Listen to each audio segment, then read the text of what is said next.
What's going on, everybody? Welcome to another episode of the hoetohusbandpodcast. I'm your host, Terry Duran. I got both of my co-hosts on the line with me tonight. Got my man, Jay Bible in the building. What's up, bro? What's good, man? Looking forward to once again another great episode. We got some great topics to discuss tonight, but want to quickly remind you, you can catch us on TikTok as well. Subscribe to us on YouTube at Hold Us a Podcast. And for those interested in promos, shout out, shoot us a DM at Hold Us a Podcast, as well as email us at holdusapodcast@gmail.com. All right, T. We got my man SD in the building. What's up with you? Nothing, man. Excited to get this show on the road. But first, let me give a shout out to Brother Soul Productions for always keeping the background audio fresh. And I want to remind you all to donate to the Hold a Husband podcast on Cash App and PayPal. All right, T. I'd like to remind everybody that y'all can catch the audio playback of the podcast every Monday afternoon at 4 p.m. Central Standard Time on thecore94.com. Tonight's episode is titled Playing with Fire. We're going to be talking about how bad decisions and risky behavior can derail a man's life in light of recent revelations regarding Shannon Sharp and some of the women he's been dealing with. But y'all know how we do around here, man. We like to discuss stuff that we've seen trending or are on a timeline. So we got a couple interesting videos this week. This first, actually one of them is actually a post. Man, I saw this and it struck me to my core. So I really wanted to discuss this scenario with y'all. So I was scrolling my timeline and I came across this post where it was detailing a home invasion in, I believe it's in Ecuador. Yeah, Ecuadorian. Now, let's start here. I know in other countries, danger and law enforcement and all those things can be, real sketchy. But in this picture, it says Ecuadorian soccer player allegedly hid while his wife and child were being kidnapped. He was under the bed watching it all unfold. So that headline right there, just as a father, man, I can't even imagine that. But then they gave the details on it. So the story says, the Ecuadorian soccer player Jackson Rodriguez is catching major backlash after news broke that his wife and 5-year-old child were kidnapped during the home invasion, while he allegedly hid under the bed. Yes, you heard that right. The break-in happened around 3 a.m. Wednesday in Guayaquil, in Ecuador's most dangerous cities. According to police, a group of armed men busted down Rodriguez's door looking for him, and when they couldn't find him, they grabbed his wife and child instead. Jackson later told police he was hiding under the bed watching the whole thing unfold. A true hero. Bruh. A true hero. They really said that, though. There's no exaggeration. Obviously they being sarcastic, but man, a 5-year-old is old enough to remember that. I don't see how a father will ever be respected by his wife and children after something like that. I get it, it's traumatic. Thankfully, and the story goes on to say that they were both recovered safely. So it ends well. But damn, how do you even have a conversation? And how can a woman respect a man under those circumstances? Bro, that relationship is over. They just don't know it yet. He might not know it, but that relationship is over. My man said, I can get another wife and kid. I'll holler at y'all later. Hey, man, that's what it seemed like to me. You know what I mean? But this is why, in my opinion, as a man of a household, you have to stay dangerous all the time. Even at home. Yeah. Even at home, you have to have things in your home so that you can protect the family. You know what I'm saying? At any time, your neighborhood might be safe, but you never know what's going to happen, right? And they looking for him probably because he plays soccer. They think he got money. He rich. So, yeah, but what is he doing in one of the most dangerous cities in Ecuador if he rich?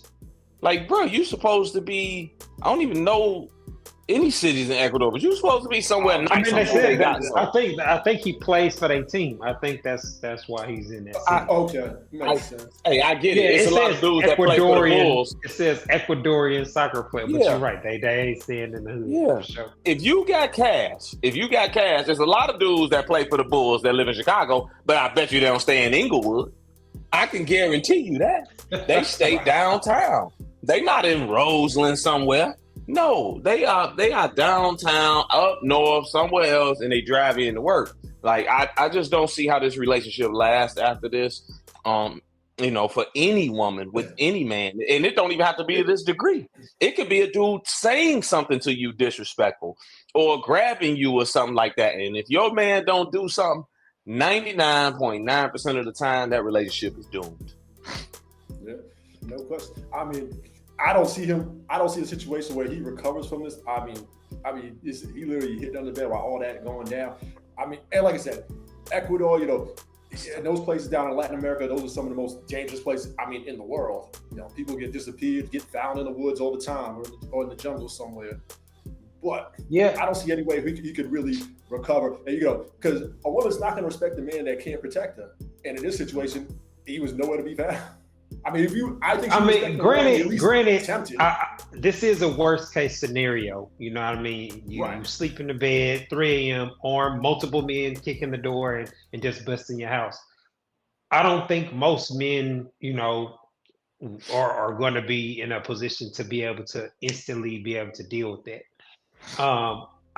But bro, you got to be running for you. You got shot going to your gun closet, or you know what I'm saying? Like, right. You gotta fall on the shield, and that's a literal life or death situation. Now, granted, it worked out, and I'm thankful that they survived. But how do you think his teammates looked at him? Well, wait a minute. The locker room. Wait a minute. Hold on. Okay, is that his daughter or his stepdaughter? It says his daughter. It says his wife and daughter. How long they been married? Married? The child is 5 years old. I don't know how long they've been married. But okay. It's his daughter, and they've been married for a little bit. All right. I mean, he gotta take that. You try to find an excuse. Something for him. Because he gonna need it. He gonna need it. He sat up under that bed, man, trying not to breathe, so they wouldn't hear him. He's toast. And his teammates, like Terry said, his teammates gonna look at him, man, like a straight chump. They ain't gonna respect him, man. They gonna slap him around in the clubhouse. He ain't gonna get no respect nowhere. Not even just with his teammates. In the league, around his country, he gonna have to get traded. Guaranteed. Yeah, that's an unfortunate situation, man, for any family to experience. But I said, man, it's one thing to get caught slipping, or what they say, caught lacking, or whatever the case may be. But hiding under a bed, bro, that's something that a little kid does. You know what I'm saying? Like, yeah. I guess it's easier to say when you're not in a life or death situation.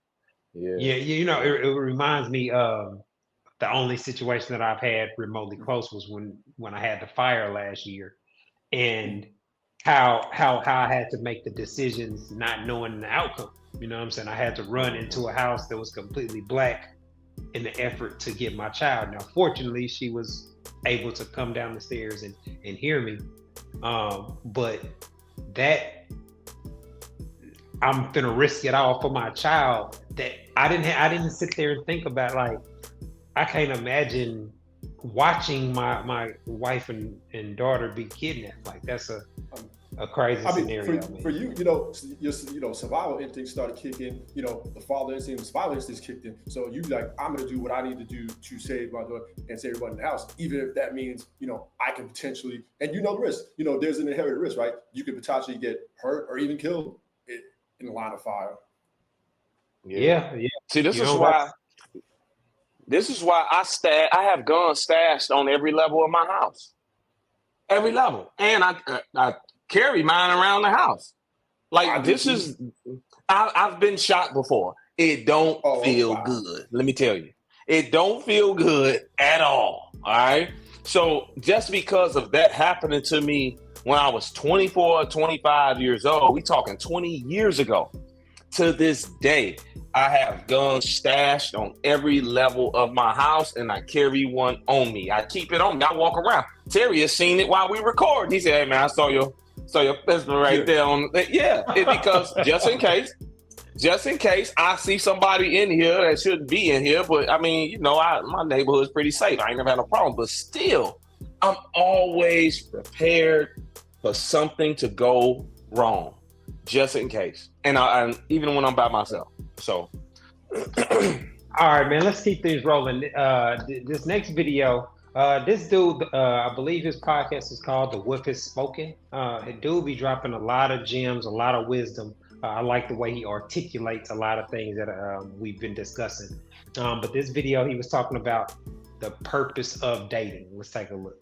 I'm not trying to talk in hypotheticals. When I'm dating, I'm paying for data. I want to see if you are a good fit for building what I'm trying to build. So when I'm out here and I'm making these investments and I'm investing my time, my energy, my money to have these conversations, to go out, to get to know you, to see what you want, it's because I'm trying to see if you fit the puzzle that I'm building. I'm not just doing this shit for shits and giggles. But what I'm noticing is a lot of people are so accustomed to dealing with people that's not intentional, that don't really have a future, a plan for the future, that they're just going on dates for entertainment. And it's like, when you get past the entertainment part, it's like, all right, well, let's really actually talk about getting to know each other. Like, people are allergic to small talk, when how the fuck do we get to the large talk if we don't get past the small talk? I'm not saying what you're doing every 5 seconds, but I'm talking about literally, what's your fucking favorite color? Like, how the fuck I'm gonna get to know you if I can't start there? What's your favorite color? What do you like to do? What are you interested in? This is not small talk that's just like, what you doing? This is the small conversations that lead to people being comfortable enough to open up, so we can get to know each other, so we can see if we're a perfect match, so we don't gotta go on 7 dates or spend 10 months around each other. They're like, well, what are we? We are nothing, because I don't know shit about you, right? So for me, I'm realizing that I date as a relationship type minded person. I totally agree with his point. And it reminds me of how me and my wife started dating. You know, people make such a big deal about a first date and how you met and all that. Me and my wife's first date was, I picked her up from campus. We stopped at Wendy's and got some food. We went back to my crib and talked for like 4 hours. I mean, it was a great conversation. It was one of them kind of conversations where it makes you feel like you've been knowing somebody for a long time, but I'm great at having conversations like that, especially if I'm really interested in you, you know, and ultimately that's the foundation of any solid relationship, in my opinion. All this extra stuff that people judge by and all that, like, we can't sit and chop it up and have meaningful conversation. I will never get to the point where I'm trying to be in a relationship with you. So I totally agree with him. Bro, this is why dating nowadays it's so tough, bro. And I was thinking about this the other day, because now we live in such a cut-off culture.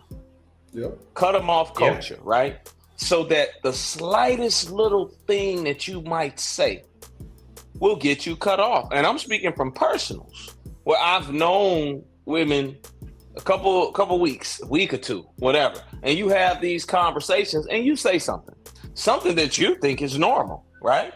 And they take it a completely different way. Let me give you an example. I was talking to this chick for about maybe a week, had a conversation, and I'm like, yeah, you know, I like to know, you know, when my woman get home or whatever, just to know that she's safe. She said, oh man, well, I went here, I did that, since you like, you know, people to check up. And so and I said, no, not like that. I just like to know that the woman that I'm talking to is safe, you know, that she make it home safe at the end of the day. That's it. That's all. Next day, you know what? I'm just not in a space in my life to be checking in with nobody. I'm like, what in the world are you talking about? Wow. You know what I'm saying? And I'm like, you dodged the bullet, man. Like, this because is if she interprets that so negative, yeah, you definitely dodged the bullet. Yeah, even though I explained it in the moment, like, no, I don't need no play-by-play. I just like to know that you're safe. Next day, that's what it was. But this is what I'm saying. The cut-off culture don't allow no grace for people to explain themselves or for people to adjust their thinking. Because in some ways that I grew up in relationships, some things I didn't have to do. some things she didn't have to do. So therefore, when you meet somebody and you have these small talk kind of conversations, you have to allow room for growth. You have to allow yourself to be compromising and fair when you talk to somebody, because that's what you want from somebody else. But in today's world, people aren't doing that. So a lot of people hate small talk because small talk gets people cut off. So now people don't say nothing. They just, what you doing all day? What you doing? Nothing. Chilling. And now that I never thought about it like that. I never thought about that. That's a good point. It really do. So you don't get a chance, real quick. I'm sorry, Jay. Go ahead. So you don't get a chance to get to the large talk a lot of times. It's here today, gone tomorrow. And that's what this here dating culture is really about, and why it's so important to have these dates, to go out with people when you get a chance, because that's why I don't mind dating. When I don't do it that much, but that's why I don't mind doing it, because I can actually talk to you and get to know you face to face, explain myself if something is off, because through text messages, some can be off, and now everything is thrown way off. Jay, I'm sorry, man, I cut you off. No, no worries. Yeah, no, you're right. Like you said, what we have is the cutoff / ghosting culture, right? You know, even with text messages, right? Text is really informal. So you're not in front of the person, or even when you talk to the person on the phone, right? You can kind of hear where their emotion at just by the tone of their voice. A lot of times, you can hear if maybe there might be something wrong, whether they're feeling good about it or whether they're not. And I think we don't get that. And a lot of these relationships aren't rooted in any substance. It's just like, all right, hey, let's go on a date. And like I said, if you're not feeling it, you kind of just cut each other off. There's no conversation or dialogue there. Yeah, and I guess the biggest problem is these people that do the cutting off never have a backup option. You know what I mean? Like, to me, that's foolish. I'm not gonna cut out. I'm not gonna eliminate my team unless I have a replacement. But a lot of people don't view dating that way, and so I guess that's why we got so many the abundance of singleness. But looks like we up against the clock, man. We about to take a quick break. When we come back, we're gonna be getting into tonight's topic, playing with fire, how bad decisions and risky behavior can derail a man's life. Y'all are tuned in to the Hold a Husband podcast. We'll be back in a minute. Hi, I'm relationship coach and author Terry Duran, and I am pleased to announce that my book, It's Not That Complicated, is finally available as an audiobook.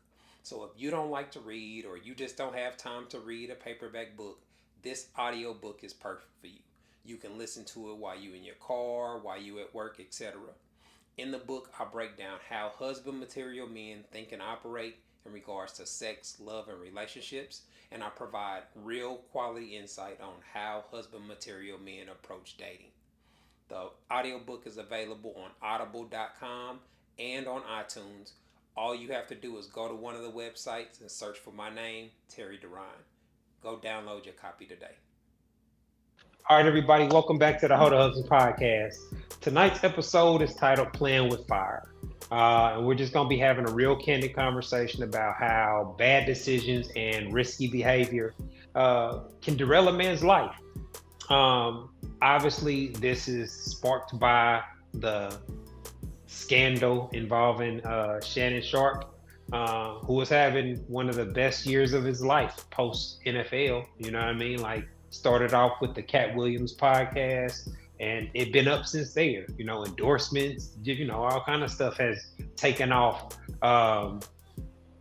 for his career. He's had another scandal with the going live during the sex, I was saying earlier. So Shannon been out here kind of wilding out, you know what I mean? But what he was doing with these OnlyFans models is ludicrous.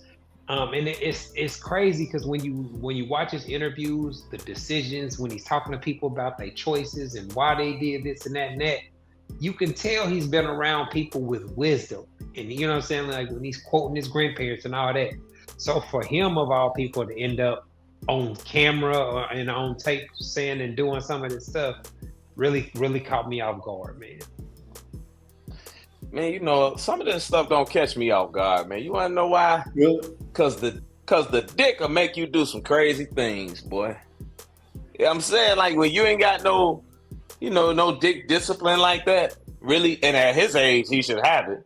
But you got to understand, he's a little different than the rest of us because he's rich, because he's famous, because he's 6'4", 265 pounds of muscle. Still, at this point, it's a little different for him.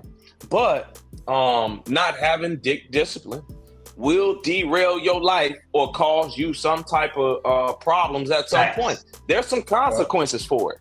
Now, the consequences might be you have a child. The consequences might be you catch something.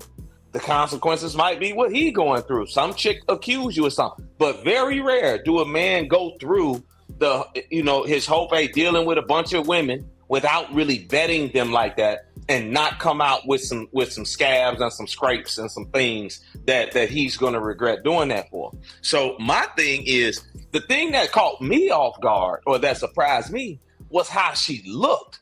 That's what got me. I'm like, yo, seriously, though. I agree. She ain't like bad. No. Like I would have thought you said it sharp. But I was like, come on, man. I try not to judge people by what they like, but I'd be like, man, if I'm a regular dude, like how you on this? Like I'm always fair or unfair, bruh. If your girl's not attractive, you lose points with me. You know what I'm saying? Like, oh, Terry, come on, man. No, bruh, because like, bruh, but that's not his girl. I know, but that's who he smashed her. They said over 100 times. So that's like one of your main chicks you dealing with. That's what he paying for it. That's what I'm saying. Like, I ain't judging. Like, your girl is different. It's not his girl. It's somebody that he's paying to play, in my opinion. Yep. Because she said 25 grand a cheek or something like that. Then he tried to give her 10 mil. That 10 mil, bruh, she's a 4. She's not cute. There's no way, dude. Yeah. I mean, and you know what, man? You got to move better than that. I mean, this was little OnlyFans stop that he was messing with. I mean, listen, he was on, trajectory. His career was on the way up, obviously, ever since the Cat Williams interview went viral. I mean, Club Shay Shay was, on trajectory to be like the modern day Arsenio Hall. That's where it was going. And, he was getting on. Nightcap has been popping. He's pretty much everywhere, get interviews, sponsors, and you messed it up for, And I guess once they heard, once word got around, he was going to get $100 million deal. That's when, now I'm going to sue and say, he raped me and this, that, and the third here. Well, there's also a word on the streets, or however you want to put it.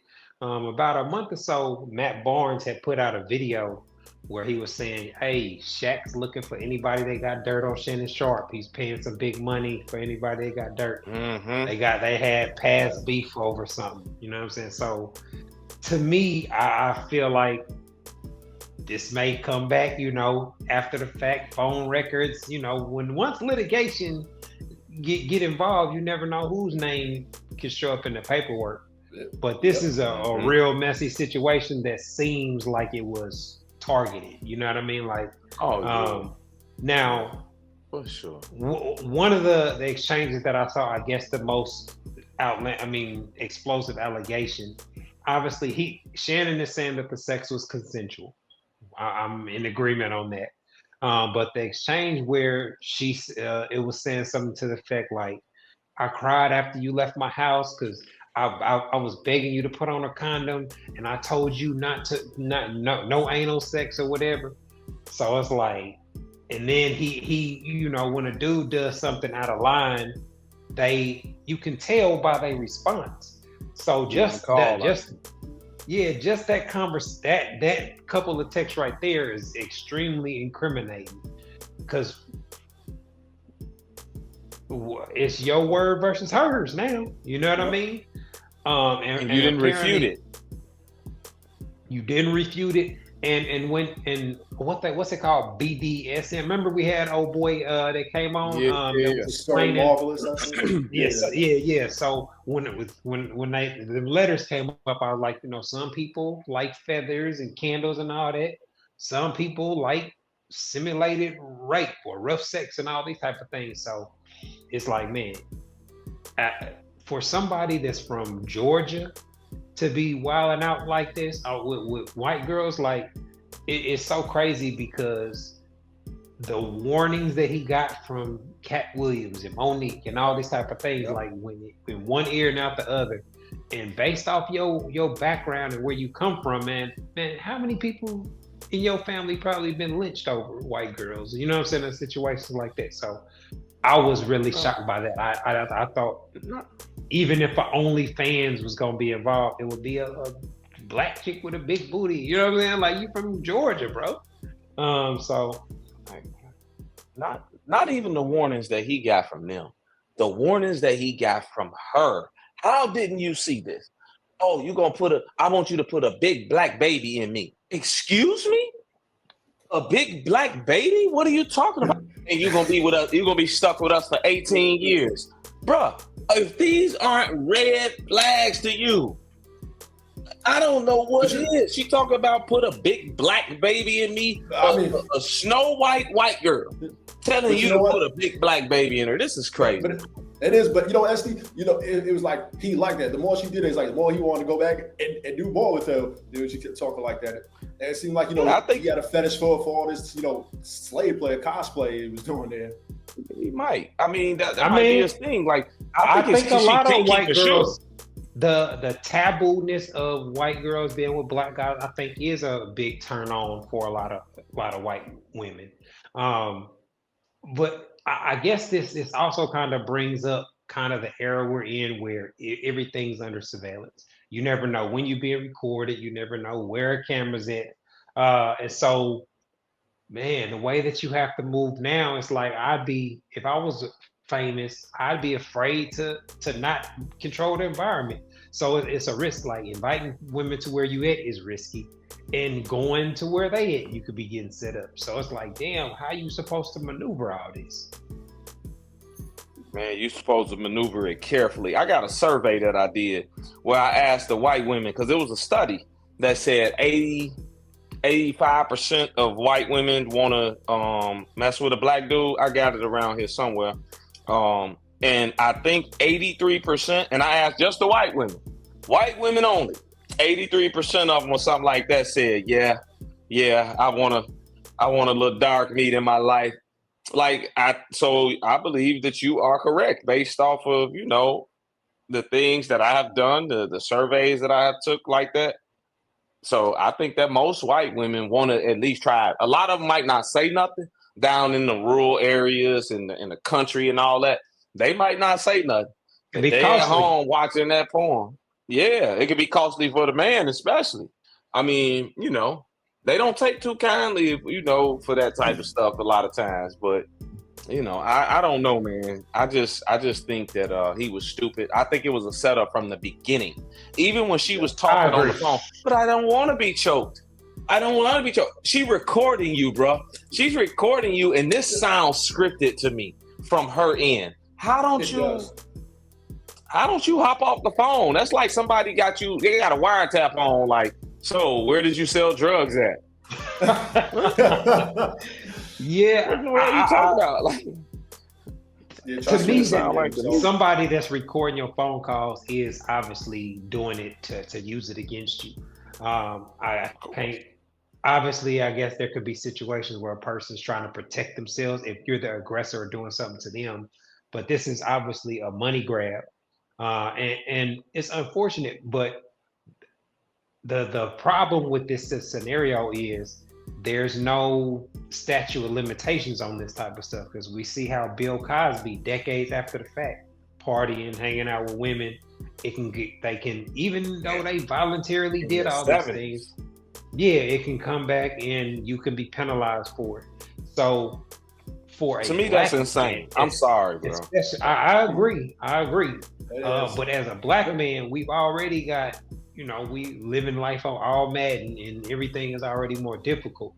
Like wilding out sexually and doing all this type of stuff just opens up the door for more. You make yourself more of a target. You know what I mean? And you do. And I believe in this situation, I thought he was trying to get her to sign an NDA, and she didn't. She refused to, but still went through with this. I mean, it's probably after the fact.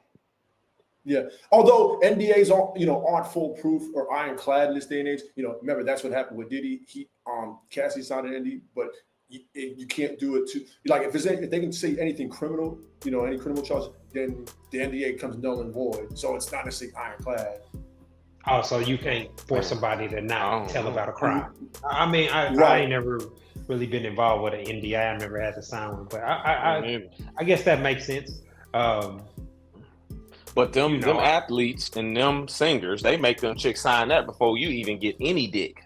Before you even get to see the dick, you gotta sign this NDA. Yeah, like you got to do this already. Everything we do is consensual. It's right in the NDA. In a little bag with the, cut off the seal and all that. But I mean, if we talking about rich and famous dudes, but those aren't the only dudes that get lied on and set up, man. Any scenario involving a woman could potentially lead to this. And I've had a personal situation, man, when somebody's under duress, they not always gonna make the logical decisions. And for women, a lot of times when they under the pressure of being cheated on or unexpected pregnancy or, just anything, sexual assault is, it's sad to say, it's a situation where they're automatically going to be given the benefit of the doubt, where you're going to be looked at crazy if you question them or if you doubt that you don't believe them all the way. And a lot of women abuse the system that they know is set in their favor. Because in my scenario, man, I'm just very thankful I got accused of rape when I was a teenager. And fortunately, I didn't have sex with a girl. You know what I'm saying? Like, so, but I always think, what if I did? What if we had, you know what I'm saying? Like, wow. And her reasoning was when I dropped the girl off, her mom beat her ass. When I say I dropped her off in front of the house, her mom grabbed her by her hair, was beating her. I'm looking in the rearview mirror like, damn, you know what I'm saying? Like, so her claiming to be raped was the way to get out the ass whooping. Yeah, but you ain't even got to do that though. I mean, it ain't even got to be that. Look at Xavier Worthy. 5-6 months ago, Xavier Worthy. His girl said he beat her up or something like that. He actually got locked up for a day or two before they checked the cameras and was like, "This dude never touched you. You was cheating on him. He wanted you out of his house." So, but still, they posted that man picture everywhere. When he got locked up, he was locked up all over the place. Oh, he locked up for domestic violence. When his girl got caught cheating, when they said, "Oh, she was cheating and he never touched her," and he got released, all charges dropped. Not a peep. There was nothing out there on the main blogs that posted his picture everywhere. Nothing. So that's the sticking image. So it ain't necessarily got to be rape. It can be domestic violence. Something like that can derail your life. Derail your career. Contract, we all remember the movie. Opportunity. Yeah, it could cost you your regular career. I know it's people in law enforcement. It's people that work for the government where if something happened, they get in some legal trouble, they could lose their job. It could be a lie. Remember Thin Line Between Love and Hate? The movie with Martin Lawrence? When she was mad that he didn't want to deal with her no more, what'd she do? She put an orange in a sock and slapped herself in the face with it, smashed her arm in the door. And what happened to him? He got locked up. He's like, yo, what in the world? Yeah, then she stole his rims from the police station. So, there's consequences, but that's why it's so important, man. And I've ran into some chicks that didn't have it all. And I found out early that they didn't have it all before I got too deep with them. That's why vetting and then the small talk dating and all that stuff. I was just about to go there. So important, man. Because you find out things about people. Situations like that where you focus on how fine she is. Boy. Focus on how cute I'm telling you, man. I'm telling you. I got a chick. I know this here chick done had 37 numbers to keep calling me, and I never even hit. 37 I never even smashed Shorty. Oh. Never seen her one time, and I was like, "No, this ain't for me." Well, guess what? Shorty went off, man, for years. I'm like, what in the world is going on? Just talk to me. No. But had I smashed. Man, they ain't used to rejection, had I smashed. Yeah, like, because she fine. I ain't gonna lie. She a good 8. No lie. So it was tough, but I was like, nah, I'm good, sweetheart. I'm good. Like, had I smashed, had I brought her to my home, I would have problems at my home. I know I would. But that's why vetting, listening, paying attention, being a good judge of character, and using discernment is so important when you're dealing with people, man. It is. And that's not foolproof either. You know what I mean? Like, I've been out the game so long. So, are there any practices or words of wisdom y'all use since y'all ain't outside? I don't want to offend nobody. What you mean? Like, what you mean? Anything with you? Anything that y'all do to protect against these type of situations, allegations, you know? Oh yeah, yeah. You know, I don't. I put it like this. I don't let my dick control me. I control the dick. So when I'm talking to a woman and I'm listening and I'm paying attention, and certain things will trigger me. Like, nah, this ain't for me. If it's not for me at all, I can't see myself moving anywhere forward with you, I'm not going to try to smash. I'm not going to try to smash because that brings a whole different set of emotions and feelings and all that. I'm going to just go ahead on about my business. So that's how I do it. And then again, Maturity. I'm not just jumping to smash a chick. I need your my chart. I need to talk to you for a while. So it takes a little bit for you to get fed to the mattress. I just ain't meeting you the same day and then taking you to Pound Town. Like, nah, I'm too much of a germaphobe. You're right. You way different than most guys. I think most guys are trying to hit as soon as possible. No. You know what I mean? Like, and that, I think a lot of that has to do with guys know that they not her type or her, you know, what she's going to eventually be with. And so if they can, you know, fuckboy mentality, if I can hit before you cut me off, then it's a dub. You know what I'm saying? So you got what you wanted. They, you know, hide certain things and put on the front, you know, like it takes, I think, guys that have had success and then reached a certain level of maturity to move like you talking about, to where you can pass up a chick that you know you could smash, you know what I'm saying? Like that was the real test. Yeah. Like when you're in a situation where you like, man, I know I you can can smash. Yeah, like that's where your integrity and all that comes into play. But that only comes with the wisdom of knowing how that's gonna impact you in the future. How that, like you said, your philosophy on not sleeping with coworkers, not doing all these type of discipline things. A lot of guys don't have that. So yeah, it's tough. It's tough. Don't get me wrong, because I be wanting to get down, but I'm just saying, like, you know what I mean? It's certain things, it's certain protocols that I have to have in place first. I got to talk to you. And again, my chart is a must. I have to have it. When I was younger, I wasn't, nobody really thought about a my chart. We just threw a condom on and that's protection, right? But now, like, no, it's other things out here. You're not going to catch me up at 44 with the clap. It's not going to happen. So therefore, I have to be patient. I have to take my time. I have to really vet these chicks and make sure that I get the information I need before we do that. And I'm not buying no hotel. I got this house. I'm not smashing in the backseat of no car either. Like, and so for you to, so because of that, that's another reason. So for you to come to my house, that makes sense. Where my son is at, where my son be at, like, no, I need to make sure that you are good, that you are on the up and up and got your senses about you. Because if not, I don't want you around my house. I don't want you to know anything about me. That's why you call me SD. You get the name when I feel like you deserve it. That's just me.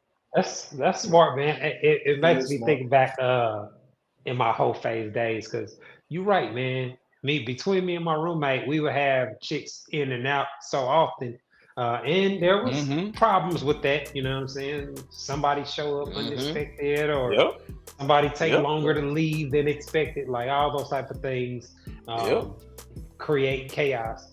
But again, when you live in that kind of lifestyle, you got to cut them off anyway. So it's not that big of a. It's a a constant thing. You constantly meet new chicks. You constantly shooting your shot. So you good. You know what I'm saying? You in a sweet spot as far as having a roster to deal with. But fellas, I can't stress enough, man.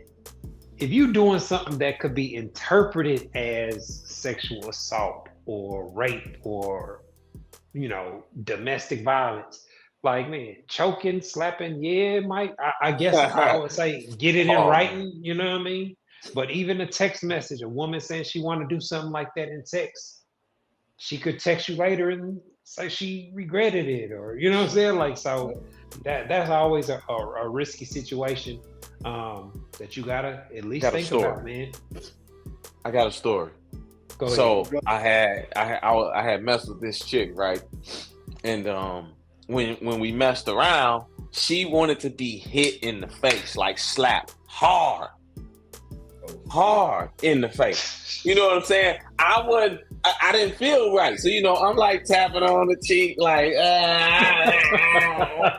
what you mean? She like, no, hit me. And I'm like, hit you? She's like, yeah, open hand, slap the dog mess out of me. And I just couldn't do it. I'm like, nah, man. Because what I hit this chick, she get a black eye. I hit her or something, her nose started bleeding. Now she owned, at that time, I don't even know what social media, maybe Instagram was out, but it was kind of new. Take pictures of herself and say, oh man, I was just there, Look what he did. out. What? Yeah, I couldn't do it. I couldn't do it, man. Like, so, wild. Some people be into weird stuff like that. So you have to make sure that your bases are covered. Like, yo, if we texting and you like, yo, I like to be slapped, I like to be choked, I like to be all these here things. Yeah, because remember Trevor Bauer, the baseball player, happened to him. With a chick. Yeah. I remember. Yeah, remember? Yeah, where she was trying to extort money out of him, and then he had all the text messages where this here is what they did. Like she liked that rough sex where he was beating her up and all that type of stuff. He never played baseball in the majors again. He had to go overseas somewhere because the sex that they was doing and what he was into, it was off, kinky, that BDMS stuff, where they beating each other. But baseball didn't want to be bothered with it no more. She also had text to her friends like, yo, I'm finna get this money from him. You know what I'm saying? I'm finna accuse him of this. So he wound up getting off of that. But you got to have evidence that, hey, this is what we do. Yeah, man. So be safe. Not sorry. All right, man. It looks like we up against the clock, so we about to get up out of here. But before we go, man, I want to give another shout out to my man, Brother Soul Productions, for keeping us laced with our background music. I want to remind y'all to continue supporting the podcast, our Cash App and our PayPal. JSD, man, I appreciate y'all linking up so we can get this episode knocked out. This has been another episode of the How to Hustle podcast, y'all. Thanks for tuning in. Peace.